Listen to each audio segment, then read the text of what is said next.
નમસ્કાર મિત્રો, આપણે આજે કચ્છી દાબેલી બનાવીએ છીએ. તો આપણે એના માટે બાફેલા બટેકા, ડુંગળી, દાડમ, પછી જે મેં મસાલાની પેસ્ટ તૈયાર કરી છે, ગળી ચટણી અને ધાણા, આપણે આ બધી વસ્તુનો ઉપયોગ કરશું. તો આપણે બનાવવાનું ચાલુ કરીએ છીએ. આપણે આ જે બટેકા છે એને એકદમ સરસ સ્મેશ કરી દઈશું. એકદમ એક પણ એની ગાંગડો ના રહે એવી રીતના સુંદર મજાના ક્રશ કરી દઈશું. જુઓ, આ રીતે આખા મસ્ત સરસ મજાના બટેકાને આપણે છૂંદો કરી નાખ્યો. આપણે એક આવી રીતના કઢાઈ લઈ લઈશું અને કઢાઈમાં આપણે આવી રીતના તેલ લઈ લઈશું. તેલનું પ્રમાણ થોડુંક ઓછું રાખવાનું છે, એટલે આપણે આટલું લઈ લઈશું. હવે તેલ જ્યાં સુધી ગરમ થાય ત્યાં સુધી આપણે રાહ જોઈશું. તો આપણું તેલ હવે ગરમ થઈ ગયું છે. તો આપણે પહેલાં નાખશું હિંગ, અને આપણે જે આ ઝીણી ડુંગળી સમારી હતી એને આપણે સરસ મજાની સાંતળી લઈશું.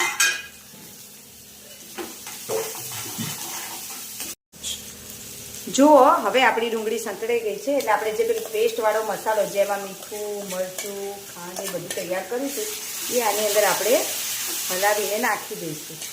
પછી આ તૈયાર થઈ જાય, સરસ મજાનું શેકાઈ જાય એટલે એમાં મેં આ ગોળ આંબલીની ચટણી બનાવી છે એ નાખશું.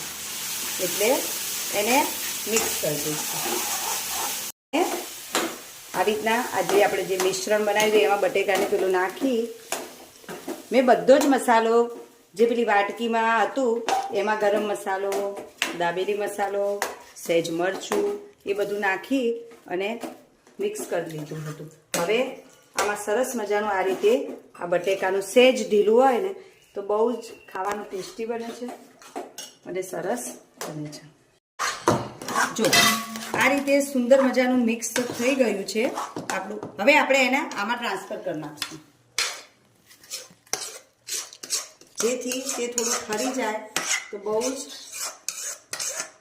સરસ લાગે છે.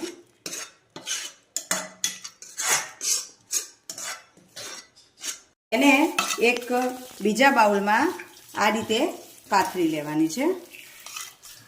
હવે પાથર્યા પછી આપણે એને ગાર્નિશિંગ માટે આપણે જે આ દાડમ, તો સુંદર મજાના આપણે દાડમ આના ઉપર ગાર્નિશ કરી દઈશું.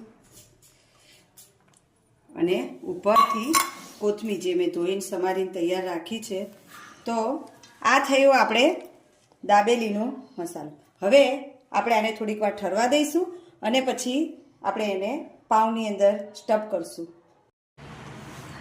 આપણે જે આ દાબેલીના પાઉં આવે છે એ બજારમાંથી લાવી દેવાના છે અને આવી રીતના કટ કરી દેવાનું છે.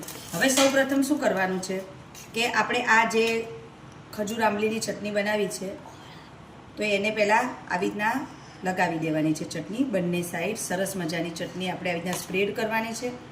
હવે આપણે જે આ મસાલો બનાવ્યો છે એ મસાલાનું સ્ટફિંગ થોડું આવી રીતના, પછી થોડી આ મસાલા સીંગ, પાછું થોડું સ્ટફિંગ, પાછી થોડી સીંગ અને પાછું આવી રીતના કરી અને આપણે દાબેલી ભરી લેવાની છે. તો આ આપણી દાબેલી ભરાઈ ગઈ છે. પછી આપણે એને શેકીએ છીએ. પહેલાં આપણે આપણી બધી દાબેલી ભરી લઈશું. જુઓ મિત્રો, આપણે આ રીતે આ બધી જ દાબેલી ભરીને તૈયાર કરી છે. પપ્પા આમાં સિંગદાણા નથી ખાતા, તો અમે પપ્પાની સિંગદાણા વગરની બનાવી છે, અમારી સિંગદાણાવાળી. હવે આપણે એક તવી ગરમ કરવા મૂકી છે, એમાં સ્લાઇડ આપણે પહેલાં તેલની મૂકશું એટલે શું છે આપણું પાઉં ચોટે નહીં. પછી તો આપણે બટરમાં જ બનાવવાના છીએ. જે આપણે આ તૈયાર કરી છે એને આની ઉપર મૂકી દઈશું. હવે એક તવેતાની મદદથી આપણે એને સરસ મજાની શેકી લઈશું. તો આને નીચે પણ કરશું આ રીતે, અને આમ એકદમ સરસ મજાની, અને થોડો મીડિયમ ગેસ રાખશું જેથી કરીને આ દાબેલી છે એ થોડી બળી ના જાય. જો આવું ટેક્સચર આવશે. હવે આપણે જે આ બટર લીધું છે, જો આપણે આ ઘરનું બનાવેલું બટર છે, અમારા ઘરે ગાયો છે એના જ દૂધનું અમારે, અને એની ઉપર આ બટર, બટરમાં એટલી સરસ લાગે છે દાબેલી. જોજો હવે આ છે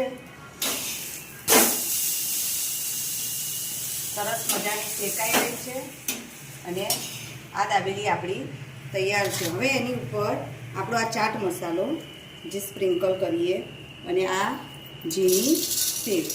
તો તૈયાર છે આપણી દાબેલી.